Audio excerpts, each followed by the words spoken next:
2 de agosto, Santo Afonso de Ligório, bispo fundador, doutor da Igreja do ano de 1787. Maria Nela, colocada nos arrebaldes poéticos de Nápoles, chamava-se a vila da histórica família de Ligório. Foi lá que, pela manhã de 27 de setembro de 1696, nascia Afonso. Sobre o seu berço já cintilavam os esplendores de uma nobre linhagem do renome paterno.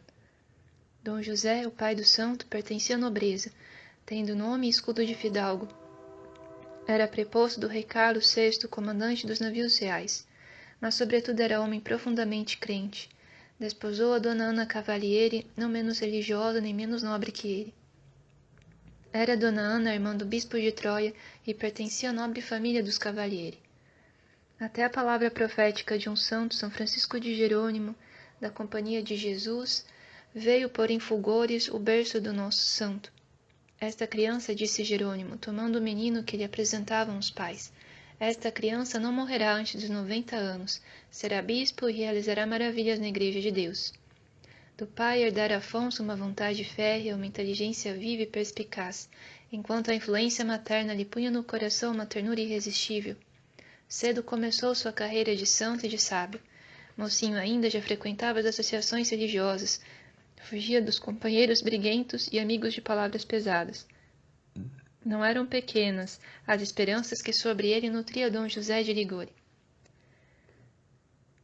Destinou-o aos estudos das artes liberais, das ciências exatas, das disciplinas jurídicas. Rápidos foram os progressos de Afonso na jurisprudência. Com 16 anos e poucos meses, doutorou-se em ambos os direitos e começou a colher louros e triunfos no foro. Imagine-se quantos planos e quantos castelos de grandezas fazia sobre o filho o envaidecido pai. Mas no coração de Afonso já havia graça divina aberto profundos sulcos e inspirado outras rotas de grandeza. Era ele fervoroso sócio da congregação dos jovens fidalgos e doutores, qual ímã o sacrário o atraía. A Maria Santíssima entregara ao santo a guarda do lírio de sua pureza. Todos os anos fazia os exercícios espirituais. Entretanto, Dom José já andava à procura de uma noiva para o filho. Achou-a na pessoa de Teresa, uma sua sobrinha, filha do príncipe de Precício. Aconteceu, porém, que esta sobrinha, lhe nascendo um irmãozinho, já não ia ficar a única herdeira dos bens paternos, e isso fez esfriar os entusiasmos de Dom José. Teresa compreendeu o jogo, e ao ser novamente procurada pelo tio por ocasião da morte do recém-nascido irmãozinho, desiludiu-o e foi tomar o véu no convento das Sacramentinas. A proposta de um outro noivado não foi aceita por Afonso, que já se ocupava com outros planos. Afonso, por sua vez, sempre se mostrava esquivo a tais projetos do pai. Além da piedade e da ciência, cultivava também a música, e as óperas, mas fechava-se no galarim para nada ver e apenas ouvir a música dos célebres maestros.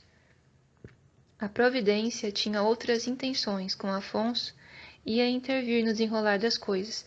Em 1723, o duque de Orsini entregava a Afonso uma causa de suma importância contra o grão-duque de Toscana.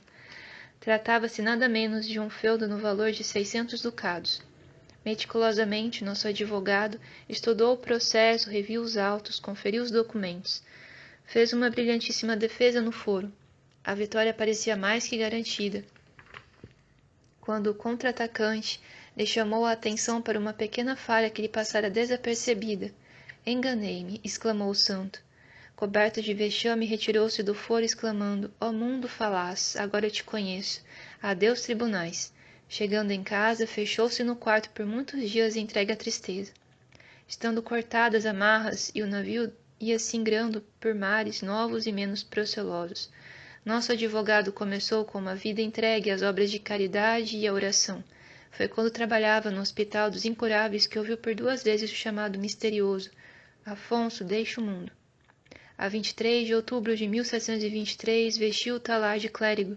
A 21 de dezembro de 1726, foi ordenado sacerdote. Tudo isso, porém, custou-lhe renhidas lutas com o pai, qual não podia se conformar com a escolha feita pelo filho. Mais tarde, ainda com pavor, Afonso recordava dessas horas de combate. Agora foi rápida a carreira de Afonso. Do altar foi para o púlpito, tornando-se popular como pregador e estimado como verdadeiro apóstolo. Procurava de preferência os pobres Lazzaroni e a meninada abandonada pelas ruas de Nápoles. Muito se mortificava Dom José, em vendo o filho metido no meio do povinho, desprezível aos seus olhos de fidalgo. Nosso santo não se esmorecia, contudo. Passou a morar no hospício dos padres chineses e pensou seriamente em ir para as missões pagãs. Mas o homem se agita e Deus o conduz. Adoentado foi Afonso, enviado à Escala, perto de Amalfi, para repousar. Aconteceu que lá havia um convento de irmãs, e entre estas destacava-se por sua virtude a irmã Maria Celeste Costa Rosa. A 3 de outubro de 1731, revelou-lhe a irmã a visão que tivera. Afonso estava designado por Deus para fundar uma congregação. Começou então um duelo entre Deus e a humildade do santo. A luta foi um verdadeiro martírio para Afonso. A santa irmã chegou mesmo a intimá-lo. Dom Afonso, Deus não o quer em Nápoles, chama-o para fundar um novo instituto. Resolvido a isso, depois de se haver orientado com Falcoia, seu confessor e mais tarde bispo, teve o santo de enfrentar tremenda oposição do pai. Este recriminava ao filho dureza de coração por querer abandoná-lo para meter-se na aventura de fundar um novo instituto. Mas a graça venceu, e a 9 de novembro de 1632 fundou Afonso em Escala a Congregação dos Padres Redentoristas, que no começo tinha o nome de Instituto do Santíssimo Salvador. Em 1735 se realizou a transferência da casa para Ciorani. Os primeiros companheiros de Afonso eram todos sacerdotes e logo começaram a dedicar-se à pregação. Não tardou a aparecer desunião nas ideias. Queriam uns que o instituto, além da pregação, se dedicasse também ao ensino. Afonso insistiu na exclusividade da pregação aos pobres, às regiões de gente abandonada, na forma de missões e retiros. Venceu seu ponto de vista. Em 1749, o Papa Bento XIV aprovou as regras do Instituto, que tinha por fim a imitação de Jesus Cristo e a pregação de missões e retiros, de preferência à classe mais abandonada. À frente de seus súditos, percorreu Afonso cidades e vilas do sul da Itália, convertendo pecadores, reformando costumes, santificando as famílias. Era um facho ardente que deixava em chamas de amor divino os lugares por onde passava. Mais do que sua palavra, pregava o seu exemplo de virtude, de penitência, de caridade e santa inocência. As cidades disputavam Afonso como pregador. Um dia chegou ao seu conhecimento que o queriam nomear ser bispo de Palermo. Pediu orações para que se evitasse o grande escândalo desta sua nomeação. Os redentoristas se obrigam a renunciar a toda a dignidade eclesiástica. Mas em 1762, o Papa Clemente XIII impunha-lhe a mitra de Santa Águeda dos Godos. Vontade do Papa é vontade de Deus, disse o santo e curvou a fronte. Durante 13 anos, pastoreou sua diocese, reformou-lhe o clero, os costumes das igrejas. Outra tornou-se a vida religiosa nos mosteiros e conventos. Os diocesanos pasmaram, mas viram que tinham um santo por bispo, quando vendeu até as alfaias, os móveis de seu pobre palácio, seu anel de bispo, para acudir aos necessitados. Em 1775, a pedido seu, livrou do bispado Papa Pio VI. O santo patriarca voltou pobre para seu convento e ali a mão de Deus experimentou e lhe burilou lindas facetas de virtude. Afonso, acabanhado por sofrimentos físicos, teve o desgosto de ver a cisão no seu instituto e, por mal entendidos, foi até excluído da congregação que fundara. Com heróica paciência, a tudo se sujeitou o nosso santo. Velho e doente, animava Clemente XIV para resistir aos que queriam suprimir a companhia de Jesus. Numa prodigiosa bilocação, foi assistir ao referido Papa na hora de sua agonia. Os últimos anos do santo são, em síntese, tudo de adversidades imagináveis na vida de um homem, equivalem ao aniquilamento sem igual do próprio eu. De brilhante advogado, de festejado sacerdote a pregador de penitência por excelência, de religioso estimado e fundador querido, de bispo douto, de príncipe da igreja, santo e venerado, foi reduzido a nada.